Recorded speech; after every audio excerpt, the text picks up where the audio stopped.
Manchester United Hour, your one-stop shop for all things at Manchester United. I'm your host, Imran. And I'm Nick.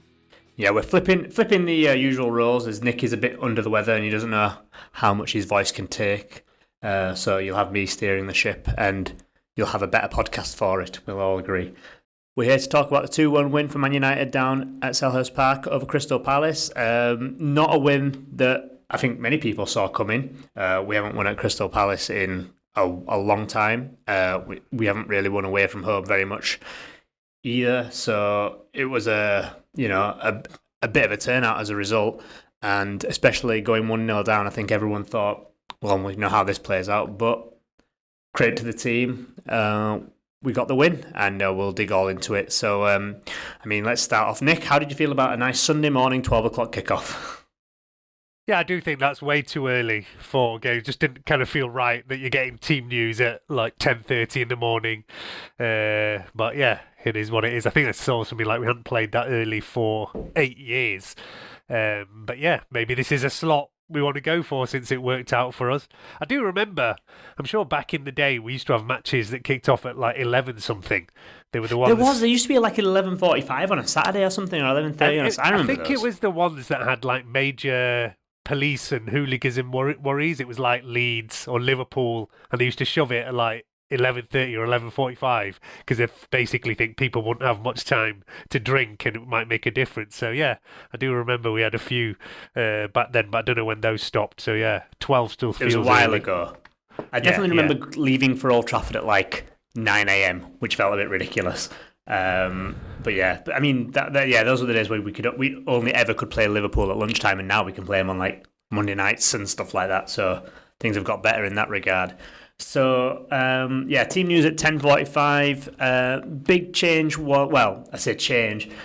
One of the big things we pointed out in our group was that Ahmad was back at wing back, which is something I think we've all been clamouring for. As yes, he's a good 10, but when you if he's not a wing back, then you lose any impetus from pretty much any of our wing backs. And Zirkzee continuing up front. What did you think of the starting 11, Nick? Were you surprised to see Zirkzee staying in after his performance against Everton? And were you happy to see Ahmad back at wing-back? I was definitely happy to see Ahmad back at wing-back, even though I still don't really think he is a wing-back, but I think he's the best of a lot of poor options we've got at the moment. And he does have a really good link with Mbeumo. That's the main thing. When you move people around like he did for Everton, Ahmad on the left and Mbeumo on the right, and then Mazraoui behind Mbeumo, it just didn't work at all. Whereas Ahmad and Mbeumo have started a good kind of understanding. Although I would actually say that in this game, Palace did a pretty good job of keeping them quiet. And obviously, our goals had to come from elsewhere. Zirkzee, I wasn't that surprised for him to start again. I know he got a lot of pelters from the start the other day. I thought it was slightly unfair because I don't think he's played enough minutes to be ready to be starting games. I think it's one of the criticisms of Amorim that he's not given players. I'd say the two are Zirkzee and Mainu, who've not had enough game time this season. And I don't think Sesko's been brilliant, basically, so I think Zirkzee could have played a bit more, even though I don't think he's a great striker in any way at all. But hey, look, in this match, he turned up, he got the goal, so yeah, we can't complain, right? No, but I mean, I did complain a lot, especially during the first half, but it turned out to be a good call in the end. There wasn't that much I say I complained in the first half. There wasn't that much to get excited about in the first half, really. It was quite a poor first half from us. We didn't really... we've had these fast starts in games, and this game... we did have a fast start in the sense that we fashioned the first chance of the game in the first minute. Casemiro possibly should have scored, but he's basically just lashing at a long throw that is bobbling around. But after that, it was mainly all Crystal Palace for the first half. We had a couple of moments and a bit of pressure at the end, but really we were very much on the back foot, and it wasn't a great performance. And there was a couple of sloppy individual performances as well, especially from De Ligt, who was a bit all over the place in dealing with Mateta, which can happen when dealing with Mateta. He's a big, strong forward, and it wasn't his finest first half performance. But I feel like the only person who really played well in the first half was Luke Shaw from us. I don't know if you could pick anyone else out who played well in the first half, but he seemed the only one who, he was getting stuck in, putting in some really important blocks, and his touch on the ball, his touch on the ball never really lets him down, and that was he was the only one I felt like who was playing anywhere near a decent level in the first half. I don't know. Any notes from the first half apart from it just wasn't great and it felt like, this is we've seen this before, another poor performance away from home. Yeah, I mean, we were maybe lucky to only go in 1-0, basically. Luke Shaw, I would pick out. He had one absolute worldie of a sliding block, did he, on Nketiah? That totally saved us. There's a few like that, and I know what you say about Dillit as well. He does have a tendency sometimes to dive in a bit, but at the same time, our fans and even Amrim have been saying that sometimes our centre-backs lately, we've conceded goals because they're not closing down, they're not being aggressive enough. So I think all our centre-backs have been told that you need to be more aggressive, you need to go and win that ball. So, and those kind of things can happen when you're playing against good forwards. I mean, we went into this game, Palace were favourites. I think it must be the first time I can remember that we go and play at Crystal Palace, and I saw the odds before the game. They were favourites to win this match. The first half time, kind of at 1-0 down, and it being a penalty, you're like, oh, well, at least we're still in it, basically. Half time XG was 1.7 to 0.99. Like, Casemiro did have a couple of chances, actually. We could have had a goal. Oh, yeah, he had that header, didn't he, as well? Yeah. That was a little bit behind him, but it was a good chance for him. For him, because he's so good with his head, and we're used to seeing putting those away, I thought that was one that I was actually probably easier than the first one, because the first one he just had to see what kind of touch he could get on it, and Henderson probably makes a good save there. Saw a few people saying it was a really bad miss, which I didn't agree with, because I think it was just a scramble. He just had to see where he could kick it. He didn't have any time to do anything with it, and Henderson managed to save it, basically.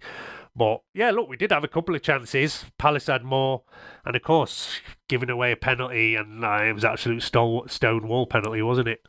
Yeah, you could tell from his reaction that it was a penalty. He thought about complaining, but then he's like, "Oh no, I think he seemed like when he went off on the second half, you could see him being like quite hard himself on the bench. But he's a young lad, these things will happen. It was a bit naive to get that tight to Mateta after he'd gone in behind, but I think he just panicked with him running in behind him. It was a good ball from Wharton as well. So yeah, these things will happen to him, but yeah, it's nothing to beat himself up about. It was just a bit unfortunate. He slipped as well, kind of slipped into him, which was definitely a penalty. And as soon as he took it, on the first replay, I thought, he's kicked that twice. But I did know about the. Did you know about the rule change? I didn't actually, and apparently it's the first time in Premier League history, I think. Yeah. But the rule only changed in the summer. It was after the Atletico Real Madrid game and all the palaver over Julian Alvarez's penalty, which he ended up kicking twice. And so basically, I think the bods thought if it's an accidental double touch, then it's just a retake because it is an accident, and it's. I kind of get it. I think some people think, well, you made a mistake, that's that, but it is a penalty. Like, the idea is that you have been given something because the other team has been penalised, and if it's an accident, I kind of see it, and it's something we might benefit from in the future. It's not something that happens very often, so we'll see. But yeah, as soon as he hit it twice, like, I know this will be a retake, and hopefully we just save it again. But I mean, yeah, he went a different way to score it. It'd be interesting, I think, in future now I think people are more aware of it. If people will go to the ref straight away and say, I've touched that twice, I need to retake it, kind of thing. That'll be quite interesting, as opposed to go celebrating and stuff, but we'll see. But yeah, I doubt it. I think they just leave everything to refs. Leave it to the ref nowadays. Well, you might as well, though. That's what I think. Like, what's the point of going to celebrate if you know that you're going to get a I get it if you like handball it or something. You kind of hope, I hope I get away with this, and I hope they VAR mess up and don't see that it's touched my hand. But for that, you'll get a retake anyway. So it's just like, Ref had touched it twice, but let's just retake it. So it'd be interesting to see if that happens. So yeah, 1-0 at half time. And at that point, I think a lot of us were thinking, same old away days with United. It's a tough place to go. It's Palace. They haven't lost at home since Feb, I think it was. Our record in London is terrible. We only beat Fulham in London. That is the only team we beat in London. We didn't even beat them this year, but that's usually the team we beat in London. And yeah, just in general, our away form is not great. So, what did you think? 1-0 half time. Did you actually see us coming back into it? I was just kind of happy to be in the game, really. I mean, I don't think Palace were massively better than us. They did have more chances, like I say, as the XG shows, but we had a couple of openings as well. Didn't think we were awful. As I said, it was a weird one because unlike something like Everton, where we were expected to win even 11 on 11, most people were expecting the worst from this match. Palace on good form. We're not particularly, like you say, away from home and all that. There was that pre-match stuff as well about Glasner versus Amorim, the two managers who have the kind of three at the back with wing-back system, and see how they go against each other. I mean, it was only a few months ago that Glasner was favourite to be our manager by now. He was like top of the list of who's going to replace Ruben Amorim. I'd say we did benefit a lot from the fact that Palace played midweek. They lost to Strasbourg, didn't they? They were away at Thursday, and they had to go away as well. So yeah, I think maybe in the second half that did play on it a bit. I mean, yeah, I know we won this game, and it's brilliant to get those 3 points. I wouldn't say that we were like vastly better in the second half. We were better. I'd say we were much better in the second half. I would actually just say that Palace were worse. Like, I didn't think it was like an amazing performance from us or anything. I just thought Palace were getting a bit tired. It's not like we made loads of chances either. We get 2 goals. And the second half XG for both teams is like 0.25 versus 0.25. Like bang even, hardly any clear chances. But yeah, we've actually managed to put away 2 very difficult chances, basically, and that's been the difference. Well, it wasn't really a game of clear chances, though. I mean, for either side, and we did score 2 goals. And when we had a couple of decent shots, Dallo would have been clean through on goal if he didn't decide to take a dive, which was really weird. But it was more than just the intensity. We upped our intensity tenfold almost. There was lots of good pressing going on, getting tight, getting stuck in. I mean, basically in the first half, there was an incident where Dallo had a 50-50 with someone and he pulled out of it. Completely pulled out of it, and it was, it felt a bit tone-setting. But in the second half, Dallo was getting stuck in, 50-50s, winning the ball. So I thought it was a much more intense second half. A much better. I would go as far as saying that was our best second half performance. And granted, we do not do well in second half in general, and it's not a great thing to compare against. But I would say that's one of our better second halves under Amorim. Like pressing intensity was way better. And in the first half, because we were away from home and whatever, we were just sitting off a bit, hoping to maybe get the ball and smash on the transition. Obviously, when you're 1-0 down, you cannot do that. We had to try and go on the front foot, try and make something happen. So yeah, they were pressing better. They were closing Palace down. But as I said, I think a tired Palace team who've played in France on the Thursday night, you saw the big difference. And I find it difficult to give us a huge amount of credit for it. Like, I'm always just reluctant at the moment because we're just on this roller coaster where, we have a couple of good performances, then manage somehow inexplicably to lose to a 10-man Everton at home. This is a really good result. Weirdly, we've had good results in games that are not expected. I saw the stat the other day. We've beaten the Premier League champions. We've beaten the World Club Cup champions. We've beaten the FA Cup holders. We probably should have beaten Arsenal, who are top of the league at the moment. But Brentford and Everton and Grimsby and whatever are the ones, we struggle at. It does seem often that, we are better off against the games where we are the underdogs. Yeah, it's a weird quirk. What I would say about Palace is, yes, they had that midweek game, and I think it's something like they haven't won yet after their midweek games. I think that's the case. Don't quote me on that, but they still haven't lost at Selhurst Park for God knows how long.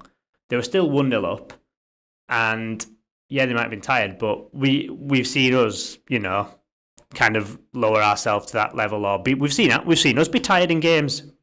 Even though we've got 1 game a week, we've seen our intensity drop in the second half. So the fact that we managed to actually get up for it, be intense, and yeah, we didn't create loads, but you'll often find in games like this, if you are more intense, if you are on the front foot a bit more, then things will happen for you, and you will end up scoring 2 goals, which is exactly what we did. So I mean, it feels like a bit of a role reversal, this pod. I'm willing to give us way more credit than you are for a change. I think it's a tough place to go. I've just been so damaged so many times that I'm just like very worried about giving this team any credit because you just don't know what's like around the corner. And as I said, like because we got 2 goals from what is essentially 0.25 xg, I'm like, can we really get too excited about that? Like, okay, we did limit Palace at least in the second half because they had several chances in the first half and probably should have scored more than one. So at least we kept them quiet. So from that side, it was definitely a vast improvement. But we didn't really create much, and really it's 2 very low xg chances that we've managed to put in the back of the net, and we didn't create much apart from those at all. That's my only worry. But maybe, this is how things like XG are supposed to even themselves out. Against Everton, our XG was over 2, and we didn't manage to come out with any goals. So maybe, that's where it is evening itself out over a couple of matches, which is what is supposed to happen over the course of a season. So, yeah, we managed to get the 2 goals here. And I think I would say, again, I'd just put it more down to, if you are more intense, if you are a bit... I mean, we were better on the ball as well, like people showing better touch on the ball. I think our completed passes was up in the way up on the second half than it was in the first half. So little things like that, and then things will happen for you in the game, and low XG things will come off for you. And also, we scored 2 goals pretty quickly back to back. I mean, say if Mount hadn't scored that free kick, with the way we were playing and with how pass we probably might have created some better chances because we'd have been more on the front foot, as opposed to having a lead to hold on to. But I'll give us. I mean, I'm not going to say this is like a marker and we've set it down or anything, because you never, like you said, you never know with this team. But on a game by game basis, this was a game that I didn't fancy us to win, that many people didn't fancy us to win. That's a place where not many teams actually go and get a win, and the fact that we've done that, you've got to give us credit for it, I would say. We'll take a quick break here, and when we come back, we'll dive into the goals. Welcome back.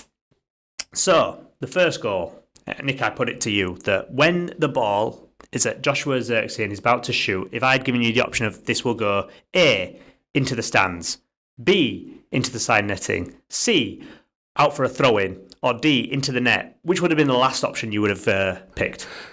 Yeah, probably into the net. Although at the same time, he is that kind of player, isn't he? That'll just mess up like a couple of simple passes, like a few times. And as I said, in the various WhatsApp groups I'm in, Zirkzee's been getting absolute abuse from that Everton performance. I thought it was a little bit unfair on him because, as I said, he's been thrown in. He's barely played this season. I think people are remembering how awful he was when he first came to us. But he did have like a pretty good second half of the season for us last year before then getting injured. And I remember we were kind of a bit gutted that he wasn't available for us towards the end. And then I think Amorim, he rushed him back for that Europa League final, didn't he? He wasn't really fit and he was thrown in there, and then I think he got injured again. As I said, I actually think Joshua Zirkzee should have played more this season, mostly because Sesko hasn't been that great. He's been okay. And I think between the two of them, at the moment for me, there isn't much to choose. I think Sesko should get better. I mean, Zirkzee's got the benefit of having played for a season and getting used to Premier League, getting used to the system, whereas Sesko's not at that point yet. I just think he could have played a bit more, and he's maybe not that type of striker that Amorim wants, but he does have that kind of goal in him. That is it. He can do that kind of thing. And it's more the simple stuff that you want him to do that he often messes up. Yeah, I mean, first half I was giving him pelters, I will put out there. It felt like he had tennis rackets in his shoes, just the ball was bouncing off him, wasn't holding it up. And then he contrasted it with Mateta, who was really doing well to hold up the play for Palace, bring people in, knock it off, lay it off. His touch was, really good, whereas Zirkzee was kind of flying off him. He was struggling to link up. His passes were a bit erratic. So I was giving him pelters, and I thought he should have come off at half-time. Shows what I know, because then he does that. We had no other options. I was thinking you move Bruno, you put Maino on, you move Bruno further up the pitch, and then you shove Mount and false 9 or Mbeumo or whatever. Yeah, but it sounds like nonsense now thinking about it, because Zirkzee did put that away, and it was a hell of a finish, really, on his weaker foot as well. It was an absolute beauty. Yeah, when it first went in, I thought he must have gone near post, but the fact that he bent it, somehow curled. I mean, Henderson wasn't expecting it to go there at all. He's just covering it. He's just only thinking about his near post. So let's go around him like that. It was very impressive. But Zirkzee is a highly technically proficient player who always just goes for these first time one touch balls, first time when sometimes he should hold on to it. And a lot of the time, it doesn't come off, and then it just looks awful, and you're just giving it away again and again.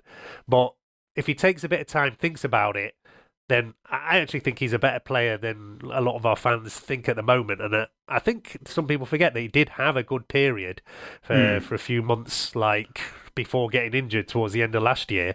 And I'm actually all right with him playing at the moment. But I just think, he's getting used to players he hasn't played much with, like Mbumo, different systems than what he was doing. And I think in a few matches, I'm not see that much difference between Sesko and Zirkzee at the moment about where they're at, and they're like around at the same place as far as I'm concerned. Yeah, I mean, we do have to, he has to get up to speed. He hadn't played. He had been kind of thrown in a bit. So there are those mitigating circumstances. And plus, you actually saw that after the goal, when he had his confidence high, his touches were coming off for him. He was holding up the ball better. Things were the ball was bouncing in the right way for him. So that confidence is a massive thing as well. And I won't be surprised if he goes on to a bit of a scoring run now. Not like in great droves, because he's not that kind of a striker who's going to score you 30 goals in a season or whatever. But I wouldn't be surprised if he starts chipping in now over these next few games while Cesc goes out.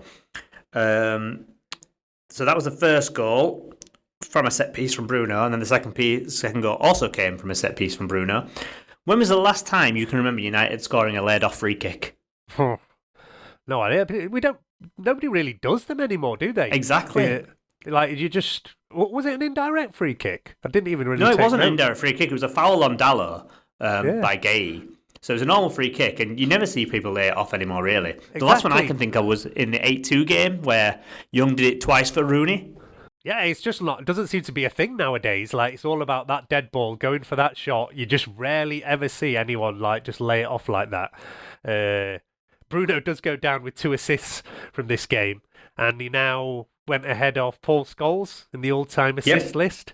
I think there was only a few ahead of him. They're like the all-timers, aren't they? It was like Giggs, Beckham, Rooney. I think they're the only 3 Giggs, ahead Beckham, of him now. Rooney. There's one more. Oh no, there's Giggs. Yeah, he was 5th, and now he's 4th on the all-time. Yeah. So I mean, he's not done much for either of these two, right? But he's getting 2 assists to his name still. Well, I would say actually, for Mount's free kick, it's quick thinking from him, because I don't think Mount was expecting it either. And I don't think anyone was expecting it. It was really quick thinking. The wall wasn't set.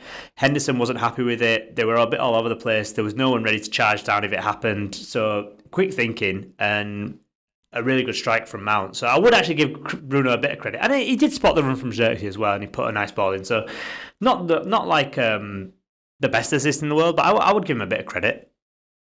I think you can get a bit of credit for the Zirkzee assist. The Mount one, not so much. But as I say, it's just a surprise now to teams to go for that laid-off free kick. You saw Palace were totally confused. Everybody is expecting Bruno is going to shoot, and the wall just parted perfectly because they're not used to that either, and it just fell apart. And then, Mount smashes it in very nicely. I think that's we're now equal with Arsenal. Well, that was my next point. Set-piece goals. Yeah, crazy. That takes us equals with Arsenal for set-piece goals, and I think it puts our percentage of goals scored from set-pieces above Arsenal as well. So I think in the league, we have the highest percentage of goals scored from set-pieces, which is crazy for us. I remember a time whenever we'd get a corner, I'm thinking, you might as well just kick the ball out of play because we're never going to score. And now, any set piece, it's seemingly like, anything could happen at this point. It's not. I mean, we all make fun of ourselves for being set piece FC, but we've quietly turned into it ourselves, and I don't seem to mind it very much because, it's a good way. It's a good way to score at the end of the day, and they've been quite varied set piece goals. It's not like the corner. It's just been corners. You know what I mean? It's been not at all. That's it. Arsenal's are all the same.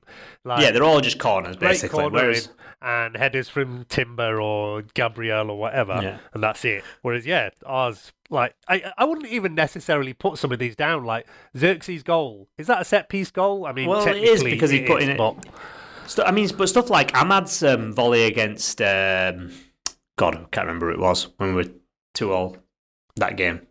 Forest. Yeah, that counts as a set piece goal. Maguire's against Liverpool counts as a set piece goal. So there's stuff like that where the ball's kind of been recycled or it's come out and someone's done a good pass or put it in where it's actually a set piece goal. But yeah, so it's not quite Arsenal FC, but it's still nice to see us actually be threatening from. There was a long throw as well from Dallo against Sunderland, which is another thing we've got in our locker as well. So it's nice to see us actually doing well from these things because they are important. It's good to be a threat from set pieces. It actually gives you something to be excited about when we get a corner or whatever because it might actually go in. So yeah, well, I think we definitely give credit to Amorim on this. It's been a vast improvement as well. You know, we had some run, didn't we, last season where we conceded from a set piece for something like 8-9 matches in a row or something crazy. I think it was even 10. I think it might have been something like 10 matches in a row that we conceded like a set piece goal. That seems to have been sorted out as well. So yeah, we do have to give credit where it's due on both sides, set piece defending plus set piece scoring. And nowadays, you know, football's kind of going full circles, like back to the 90s or whatever. Set pieces and whatever seem to be massively important all of a sudden.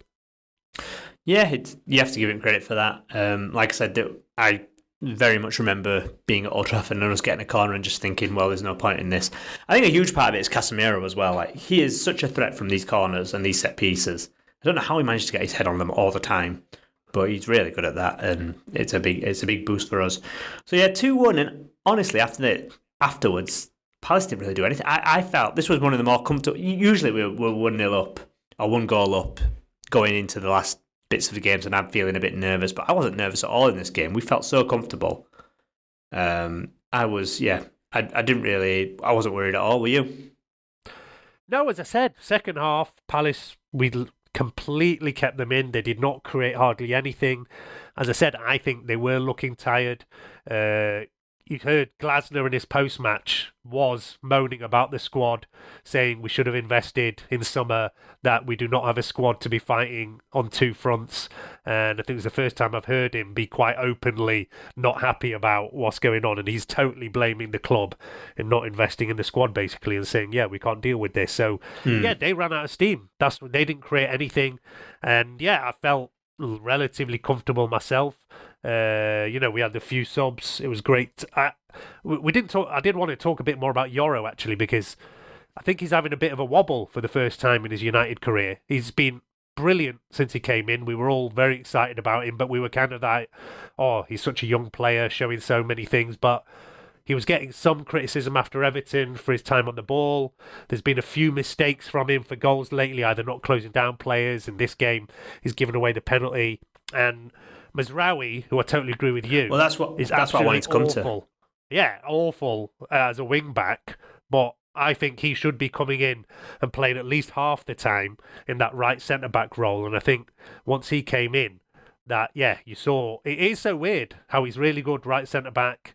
We know he can do a good job at right back, but you put him in that wing back and he just looks like a totally different player. But I think, and now with Lissandro coming back as well, I think we've got some really brilliant options in that 3 at the back.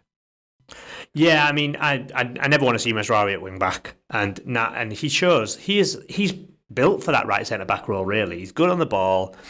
He's strong. He's tall. He can win headers. He can do all that stuff. That was at one point he was holding off Mateta well and got a free kick because doing good defensive work. And then I also find that when he's at right centre back, when he goes forward, it's a lot better because it's not that he's not reliant on him to create something, whereas he can just kind of pop up as an extra. And there was one point where he won a free kick with a good turn, and he did that near their box. So he's just much more suited to that sort of role. It's a shame he's going to AFCON, obviously, and I think something like FIFA have put the date for AFCON now. I think it's like 10th of December or something that people have to go to AFCON, which seems quite early. So we'll have to see what happens there. It's even before that. It's before that because Morocco are. I was actually in Morocco relatively recently, so they're all getting ready for this AFCON now. I think the first matches are something around the 15th, and Morocco are one of the first games. And officially, players I think can be called up 2 weeks before. But the first game's on the 21st. Yeah, okay. Yeah. So it's officially 2 weeks before the first match. So I think FIFA have put it as the 8th of December. Yeah, which is 2 weeks before, which is a long time. I don't know if there's any negotiations being able to happen within these clubs, but that looks like it's going to be the default time. So So we'll see what happens there. But yeah, it's a shame because I do, like you said, Yoro struggling definitely. He's a young lad. It'll happen. He'll go through these peaks and troughs at this point in his career. And it would be good to have Mazraoui there to relieve him, especially with Maguire out injured. So I wouldn't be surprised if Mazraoui starts against West Ham, and he kind of, I'd say, he probably earned it after that little cameo he had. So yeah, but I don't think anyone's actually worried about Euro. It's just these will happen with young defenders. He'll be fine in the long run. I'm not worried about him at all. It's just this is the first time he's had a real run of games, started several matches in a row, and he doesn't have that experience. I think De Ligt as well is a good. He's not like Maguire. I think if Maguire was there to help Yoro, it would make a difference. De Ligt is good as well. He is a leader type, but obviously you compare to like the experience of someone like Mazraoui, and it's completely different. But yeah, I'm still absolutely confident in the long term of Lenny Yoro, and being able to see players like Mazraoui and whatever around in the experience will help him a lot.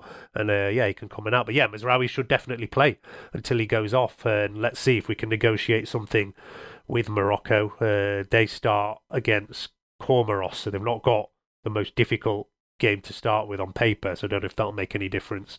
But it is going to kill us. This AFCON, I'm very worried about what we are going to do without Mazraoui, without Ahmad, without Mbumo. That is going to test us massively.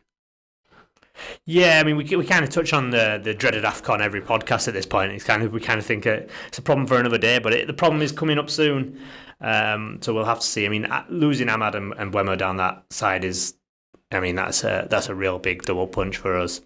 And then you losing Mazraoui as well, who would be good at that right centre. I don't mind. We can lose Mazraoui as a right wing back for eternity for all I care. But yeah, as an actual right centre back, then that is a shame. But we'll have to. But we've still got a few games with them left, so we just have to hope before then other people can come into form that we don't miss their presence too much. And like I keep saying, Cameroon have Onana in net, so they could be back before we know it. Called up, the next game will be his last game. If Morocco say he has to come on that date, this will be his last game. The West Ham game on Thursday. Well, it depends because we could say if they're called up on the 8th for the 8th, I reckon they'll be able to play on the 8th against Wolves. Yeah. Well, I reckon they'll be able to play that game because it's part of that weekend group of fixtures. I reckon they'll at least be able to play on the 8th, but then we'll see after that. The others are a bit later.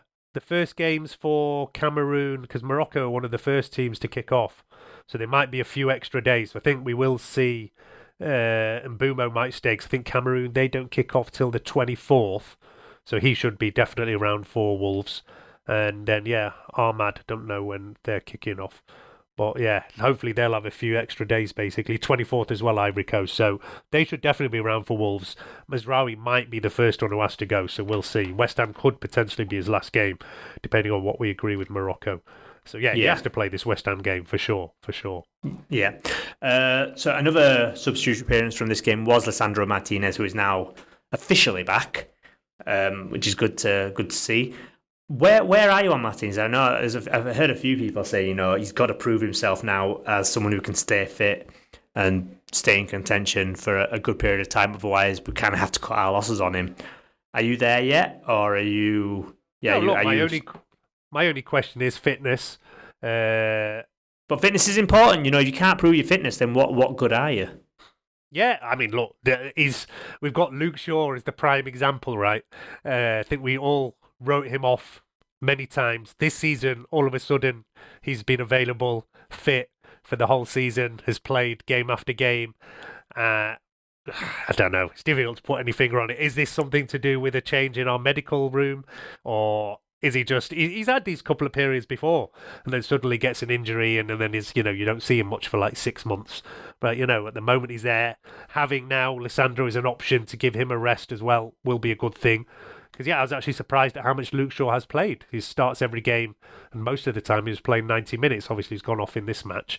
And, they're keeping him fit somehow. As well, I don't know whether playing centre-back rather than full-back is putting a bit less of a load on him. Maybe that as well, who knows. But at the moment, he's fit. And it's a bit different because Shaw always had these niggly random injuries. Like, he'd go off injured and he was supposed to be back in 2 weeks. And then you didn't see him for months. And it would just be, now he's got a muscle injury, now he's pulled this, whatever. Whereas Lissandro's, they were like major injuries, like that you knew this guy is not going to be back for ages. And he's had 2 big ones now. They're not like those little niggly ones that you don't know how long they're going to be.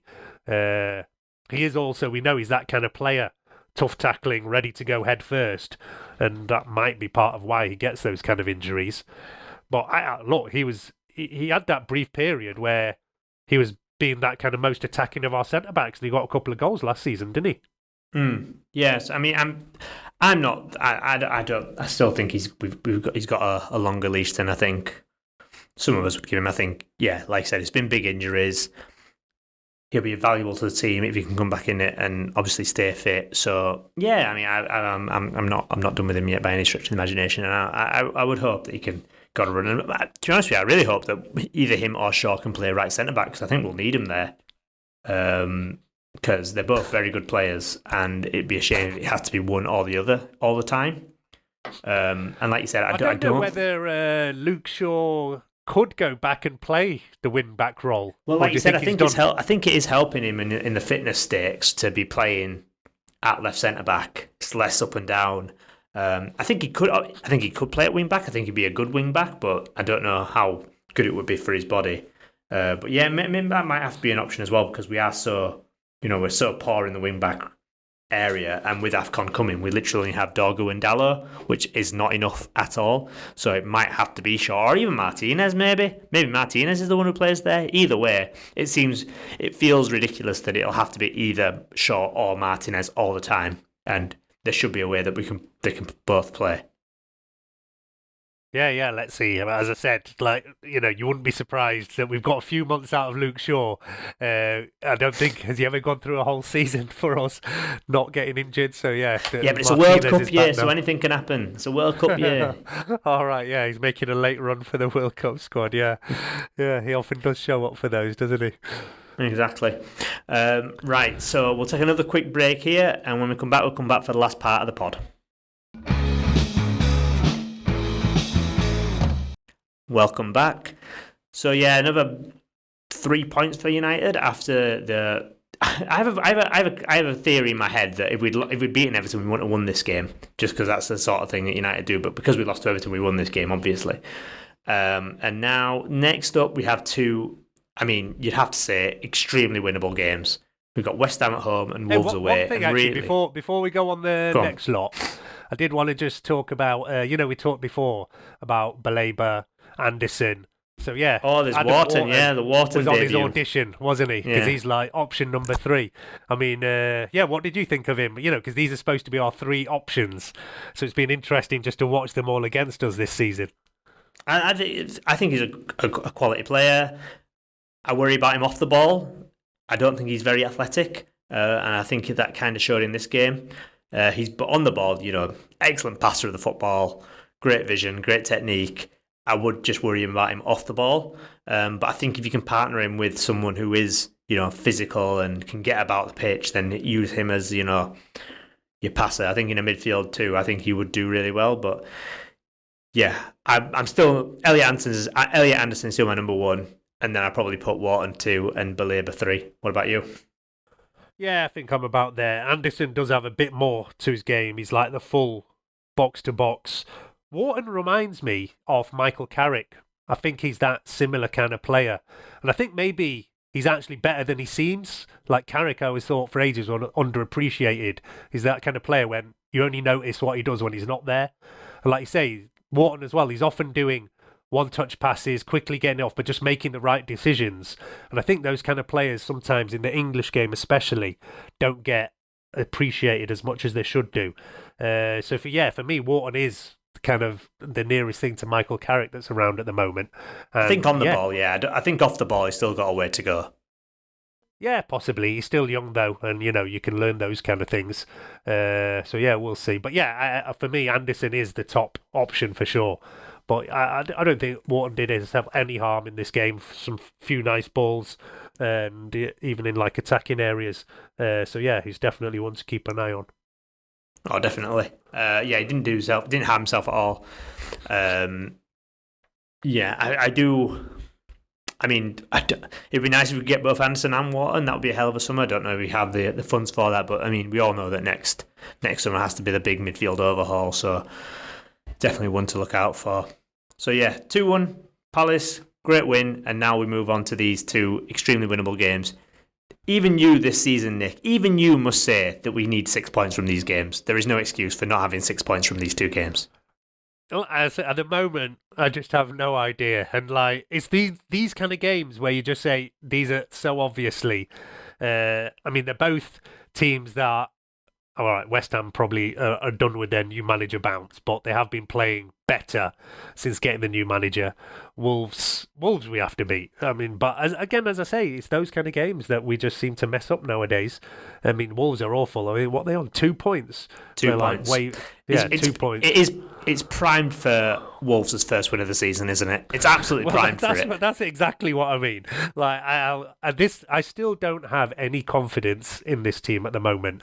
Like, the Palace game was great, but as I say, we scored 2 goals from very low XG, 2 set pieces. It's not like we were creating loads of open chances where I'd feel more confident that we're playing well, we're going for it. So yeah, look, I have no idea. Let's see. I would not say I'm massively confident, but if these are not the kind of games where we can put another run together, then where is there? We are now back in that top 4 race.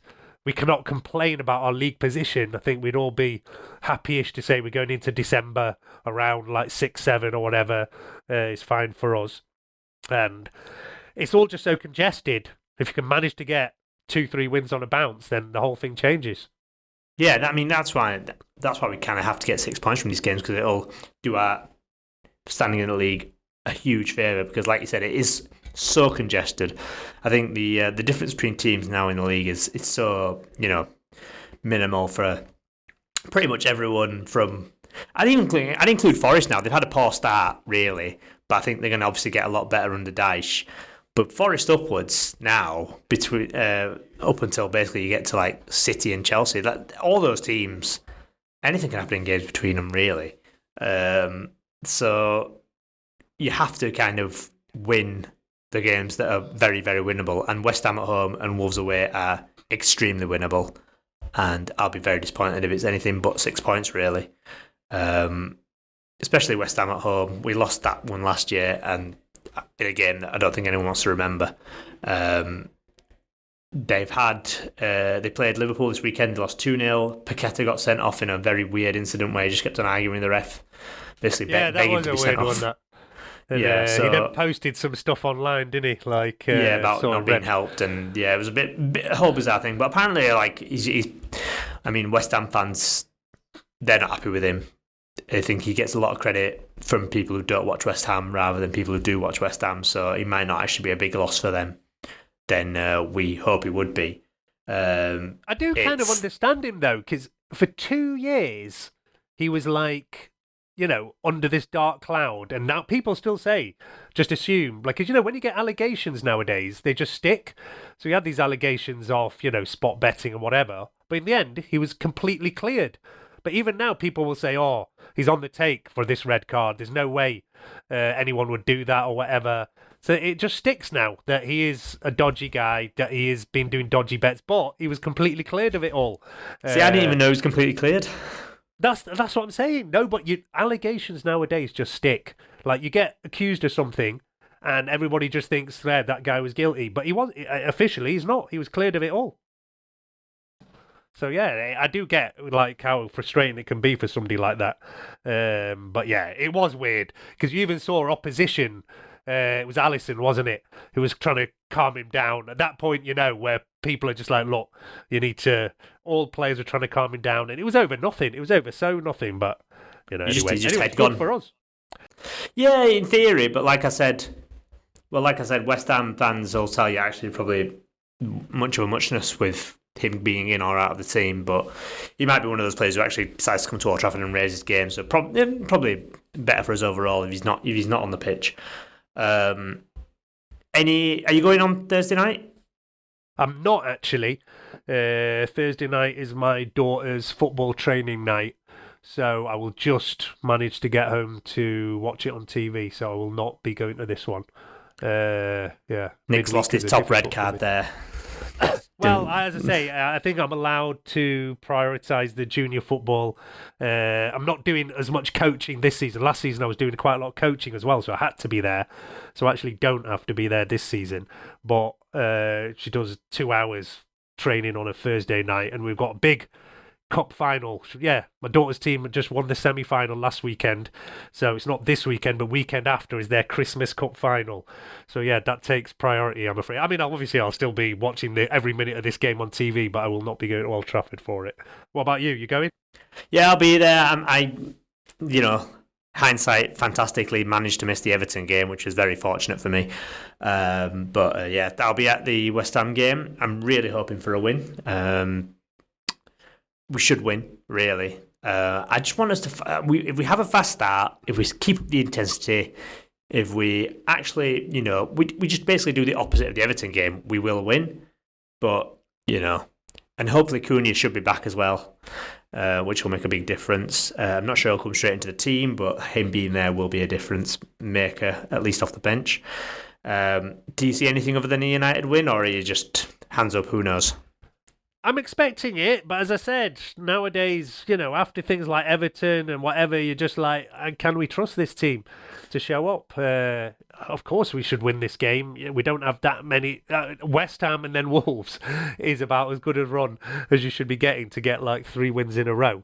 But yeah, who knows with this team, as I say. And it's those kind of defensive teams that we struggle with. Like I say, Everton, where they part the bus and we couldn't break them down. We know that West Ham under Nuno are going to be exactly like that. They're going to sit in there, they're going to try and make it difficult. And yeah, do we have enough about us to create the chances to get through that, basically? I think if we keep the intensity up, we should be able to. We keep, the crowd should be in good voice on a Thursday night. So as long as the players can match the intensity of the crowd, which hopefully will be up, then yeah, I think it should be a good win. I don't think we'll be able to record after that and before the Wolves game, so we might as well preview the Wolves game now. They're having a dreadful season, as you said. 2 points, lost pretty much every single game they played. It is absolutely set up 100% for a Wolves win. On Monday night as well, when we obviously lost against Everton on Monday night. I'll be very annoyed if we lose this game, just because how bad Wolves are, but I can definitely see it happening. Any thoughts on you? As I say, they are the worst team by far in the league this season. They've not invested in that team. We've obviously taken Cunha off them. They didn't really buy anyone of note after that. They've gone through now managerial change and see if the new guy, was it Rob Edwards, came in, didn't he, from Middlesbrough, and not been that much better under him. But yeah, he doesn't have much to work with. He's, like I said, squad have sold any of their big players. Nori went, Cunha went, and they've not really replaced any of them, so it's not that much of a surprise. At some point, you think they will get some battling performance at home. Until this Palace game, like I said, we've not been good away, so do worry always about us away. Whereas we had good home form until the Everton game, so it has been a weird week where we lose at home in the obvious one and win away in the one nobody's expecting. So yeah, if we can get the normal run this week, 2 wins, and if we get 2 wins in these, then surely we will be in the top 4, which will be quite crazy. You would have thought so. You definitely have thought so. And then after that, we've got Bournemouth at home, which, it's a home game, so you'd want it to be winnable. Bournemouth are obviously a good side, but a home game you'd want us to win. And then we got Villa away, and Villa away is a lovely fixture for us. We often win there. Villa are doing well at the moment, but we always beat Villa at the moment. Even when we're crap, we tend to beat Villa. So it'd be interesting. Maybe we will get on that 5-game unbeaten streak. 5-game winning run, and the lad can cut his hair. Maybe we'll see. Yeah. I think we're forgetting it. I won't count on it. But you never know. We made the point, didn't we, earlier in the season, that because we're only in the Premier League, winning 5 Premier League games in a row doesn't happen for any team that often.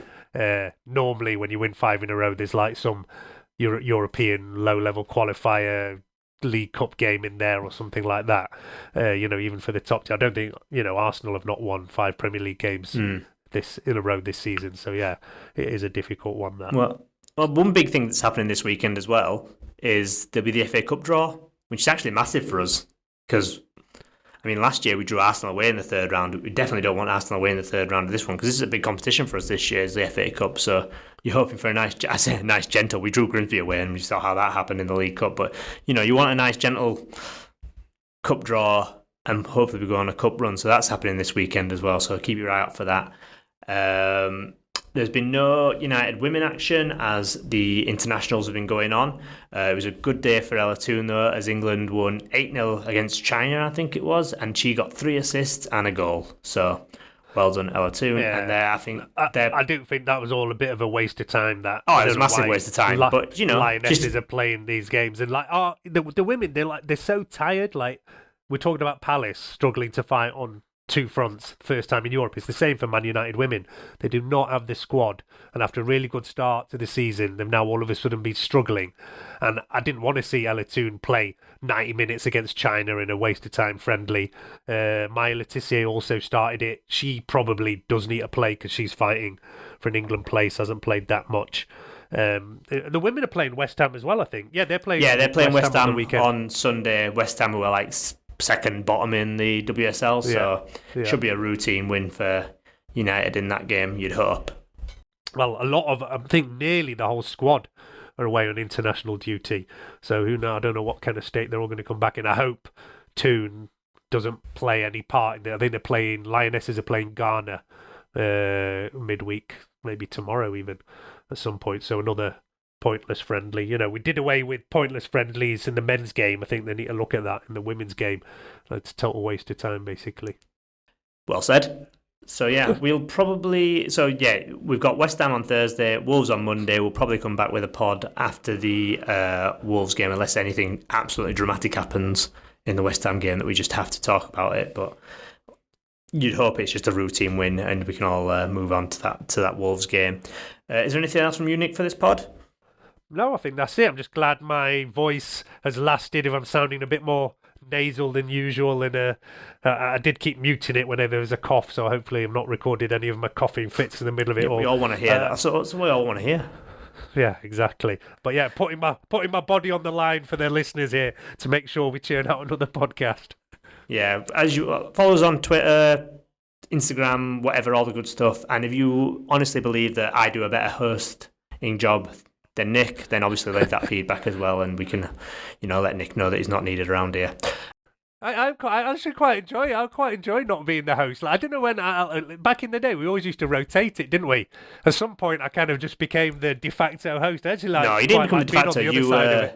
You rule with an iron fist, and you told us that this is what's going to happen around here. We're all under Nick's rule in this United Hour world. Don't let him kid you any different. Oh, good. Right, we'll catch you later. Cheers, Nick. All right, bye for now.